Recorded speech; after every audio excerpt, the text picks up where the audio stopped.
जी माशाल्लाह तो सुबह सुबह ना मेरे ए फुल खिले खड़ोते ने। दो ए खिले खड़ोते ने ते दो ए खिले खड़ोते ने, चार ते पंजवा फुल ए खिले खड़ोता। माशाल्लाह कितने सोहने लगते पे ने। बिस्मिल्लाहिर्रहमानिर्रहीम। अस्सलाम वालेकुम। की हाल चाल ने व्यूवर्स, उम्मीद करने हैं तुम ठीक हो सो ते अल्हम्दुलिल्लाह असीं तुहाडी दुआवां नाल ठीक ठाक हैं। ते अज दा व्लॉग शुरू करने तो पहले मेरी छोटी रिक्वेस्ट है कि मेरी वीडियो लाइक किया करो और मेरे चैनल को सब्सक्राइब कर लो ताकि मेरे हर आने वाली वीडियो थोड़े तक बआसानी पहुँच सके। जिथे भी रहो खुश रहो, बात रहो, हंसते वसते रहो, साड़ी दुआवां हमेशा थोड़े नाल ने जी। तो अज जो है ना, अज मंगलवार हो गया तो पिछले सोमवार को अम्मी और दवाई लै आंदी है तो अल्लाह किता पूरा हफ्ता अम्मी जी और दवाई भी खवाई है। माशाल्लाह अल्लाह किता काफ़ी हद तक फर्क है अम्मी और अगे नालों। मतलब बई वो जी पित्ते तकलीफ होंदी है पत्थरियां दी, उहदे तो भी काफ़ी आराम है। तो जो साह ज़्यादातर मतलब बंद हो जाता अम्मी और उस तो भी काफ़ी आराम है। तो अज हम मंगल हो गया, अज फिर चले हैं अम्मी और दवाई लवेन।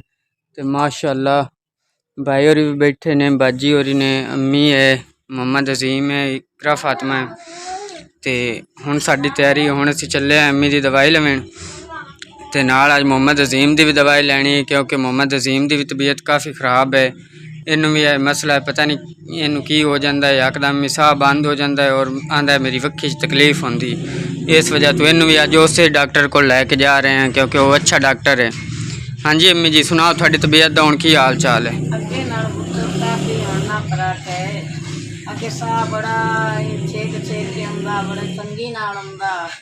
हुण उहदे नाल दवाई नाल ना बड़ा फर्क है। साह दा भी ते दर्दां दा भी कुछ आराम है। किसी टाइम तो मुड़ आउंदियां ने दर्दां सारे वजूद विच, तकलीफ ही आउंदी है मेरे थोड़ी थोड़ी, पर अल्लाह खैर करसी। अगे नाल बेहतर है तबीयत मेरी हुण। हाँ जी तो बाजी होरी बैठे ने। हाँ बे मोहम्मद अजीम तेरी तबीयत का की हाल चाल है हुण? कोई बस अगे नाल थोड़ा जिहा फर्क है। इसनूं राती जिहड़ी दवाई लैंदी आई उहदे नाल हुण जेड़ा खास कर आराम नहीं आया। रात नूं सारी रात बुखार भी रहा, सुदर्द भी रही। तो मैं नहीं चलो उत्थे नाल मेरा नाल दवाई उत्थे ला लेने, हो सकता है उत्थे आराम आ जाए। ठीक हो गया बाजी, तो इनकी भी दवाई उत्थों लेने, अल्लाह पाक खैर करसी। तो हुण असीं अल्लाह नूं याद करके निकलना है, अपने सफ़र की तरफ रवाना होने हैं। तो भाई होरी तो जा नहीं रहे क्योंकि उन्होंने इत्थे थोड़ा जिहा जरूरी काम है, कोई ढोल की सैटिंग करनी है इन्हें। वो एक शगिर्द का ढोल खराब इन्हें तो उनका ढोल बनाना इन्हें। तो अम्मी होरी आंदे ने भी सानू इत्थों लैके तो मामू होरां तक मतलब भी पहुँच चल शौकत अली तक। तो उत्थों फिर मामू होरां अम्मी होरी नाल रलासन तो अगां चले जासन क्योंकि मैनू मोटरसाइकिल नहीं चलावन देंदे अम्मी होरी। इस वजह तो मैं हुण अम्मी होरां नूं इत्थे लैके तो मामू होरां दे आरे तक जासां। अगू मामू होरी नाल इन्हां दे रलसन तो अगां चले जासन। मैं फिर उत्थे बाग मतलब बाग दे भारे ते उत्थे रह पुगसां। तो अल्लाह किता है सियारे ते पहुँच आए मामू तक। तो मामू होरी मिल गए ने सानू, अल्लाह किता है। ते मामू ते अम्मी ते खड़ोते ने, मोहम्मद अजीम हुणे चले ने अगां दवाई लैण वग जासन। तो फिलहाल मैं इत्थे रह पुगसां मतलब वो बाग दी रखवाली ते। तो यही सारे तो मामू होरी काम करते हैं। चाचू लियाकत होरां दा है और चाचू लियाकत होरी भी लम्मे होए पे छां ते। तो इत्थे मामू होरी रहिंदे ने। तो फिलहाल हुणे जा रहे हैं। चलो मामू जी हुण तुसीं जाओ अल्लाह नूं याद करके ते उन मुड़ सारियां गल्लां तकीद नाल करिया मोहम्मद अजीम पारों भी ते अम्मी होरां पारों भी। ठीक है, ठीक है अम्मी जी। हाँ दोवें जने एक बारी वग जावे, तिन्ने जने अंदर तसल्ली नाल गलबात करके उन्होंने दवाई लैके तो मुड़ व्याह। ओके खुदा हाफिज़, अल्लाह दे सपुर्द, रब थानू तंदुरुस्ती नाल और खैरो सलामती नाल लै भी जावे तो खैरी सलामती लै भी जावे, आमीन। हाँ जी तो हुण मामू होरी जा रहे हैं अल्लाह नूं याद करके। तो फिलहाल मैं इत्थे ही हाँ मतलब इस भारे ते हुण चल के देने बाग दा भारा। हाँ जी तो यह सूरत हाल है जी बाग दी। कल दी बारिश होने की वजह तो वेखो ना जगह जगह तो पानी खड़ोता है बाग दे विच। इस वजह तो मैं अगा नहीं जा रहा क्योंकि खुबा बनया पे निरा। तो इहदे जाके मैं खुब ना जावा, इस वजह तो मैं अगे नहीं जा रहा। तो फिलहाल अल्लाह किता है तो ओ मामू ते अम्मी होरी भी आ गए ने। हाँ जी ए मंजी गाज के मैं इत्थे दमी दे बैठा मतलब पहरा दे रहा भी कोई भी आके अमरूद वगैरह या मतलब नुकसान ना कर जाए बाग दा, इस वजह तो। अल्लाह किता है हुण अम्मी होरी भी आ गए। हाँ जी अम्मी जी सुनाओ। लैन दी दवाई तो लैन दी ने दवाई? अच्छा इहदे विच मोहम्मद अजीम दी रिपोर्ट केड़ी है? तो होगी अम्मी जी थोड़ी शनाज बीबी दी। दो ही रिपोर्ट अजीम दी अच्छा ये दूसरी रिपोर्ट अजीम दी। हाँ जी तो ये अजीम दी रिपोर्ट है तो ये मतलब इंदा अल्ट्रासाउंड रिपोर्ट है। हाँ जी तो अम्मी जी की आखे उस थोड़े बारे?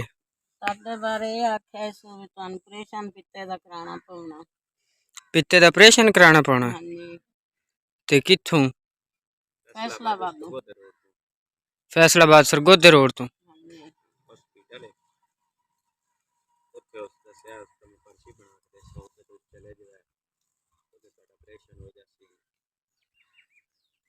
ठीक फैसलाबाद मतलब वो आंदा भी मैं पर्ची बना के देसां ते उत्थों जाके थोड़ा ऑपरेशन हो जासी। हाँ जी ते ए अजीम दी दवाइयां ने? हाँ अजीम दी ये तो दवाइयां ही बहुत ज़्यादा ने वो बच्चा इतनी दवाइयां किवें लाऊगा भाई?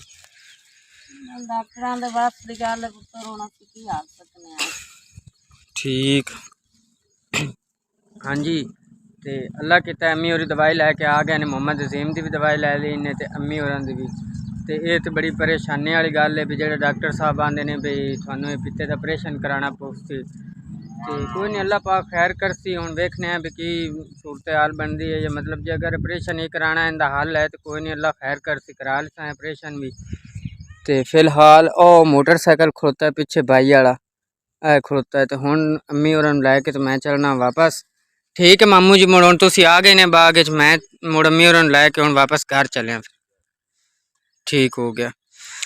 हाँ जी तो अल्लाह नूं याद करके हुण चलने हैं वापस घर। ते पिछला टाइम हो गया मैं हाले तक इत्थे ही हां बाग च मामू होरां दे कोल क्योंकि मामू होरां मैनूं आख्या भी अम्मी होरां नूं छड्ड के वापस इत्थे आवीं। मैं इस वजह तो इत्थे ही हां। ते फिलहाल हुण मामू ते मैं ते भाई भी इत्थे ही है मेरे नाल आया वापस। ते ए वेखो ऐसी अमरूद पटदे मने बाग च माशाअल्लाह ते इतने की असां पट्टे ने हाले तक।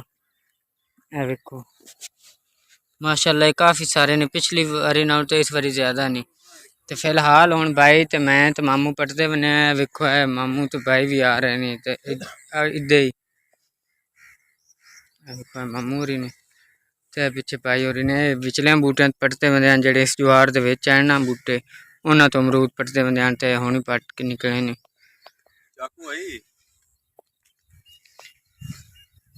हाँ जी माशाअल्लाह तो काफ़ी सारे अमरूद ने आज ते। हाँ जी मामू जी बस हो गई? हाँ जी बस ठीक हो गया। ते अज असीं अमरूद तां पट्टे ने क्योंकि कल असीं 7 मुहर्रम नूं देना है लंगर। इस वजह तो असीं अज अमरूद पट लेने मतलब कल नुकसान ना होवे या कोई पट के ना लै जावे क्योंकि आम वाले जेह्ड़े ने ना वो पट्ठे वगैरह वड्डण भी आंदे ने इत्थों। ते नाले उंज भी वैसे भी लेबर वगैरह का काम भी वो करते हैं जी वाहियां लेबर होंगी इस वजह तो। ते मुड़ तां चाचू लैका तो आख्या भी पट लो अमरूद जेह्ड़े हैं थोड़े कल असीं रख मतलब इनका भारा दे लिसां क्योंकि कल असीं लंगर करना इस वजह तो असां आख्या भी मामू होरां नूं ना कल दी छुट्टी दिओ तुसीं भी ओहदे घर ही उसन कल मामू होरी ते कल लंगर पकाना है इस वजह तो। अल्लाह किता ते अमरूद असीं ला लैने ते अमरूद लावन तो बाद हुण मामू होरी स्प्रे कर रहे ने वेखो जेड़े बूटियां मतलब माशाअल्लाह सारियां तो ही फिलहाल तो अमरूद ला लैने तो हुण मामू होरी इन्हां नूं स्प्रे करदे बंदे ने स्प्रे कर ली सन तो उस तो बाद और डब्बे बंद करके उत्ते टेप ला के तो मोड़ सी। हाँ जी तो अज का व्लॉग इत्थे खत्म करने हैं इंशाअल्लाह मगर जिंदगी रहे कल के व्लॉग मुलाकात होती। खुदा हाफिज़।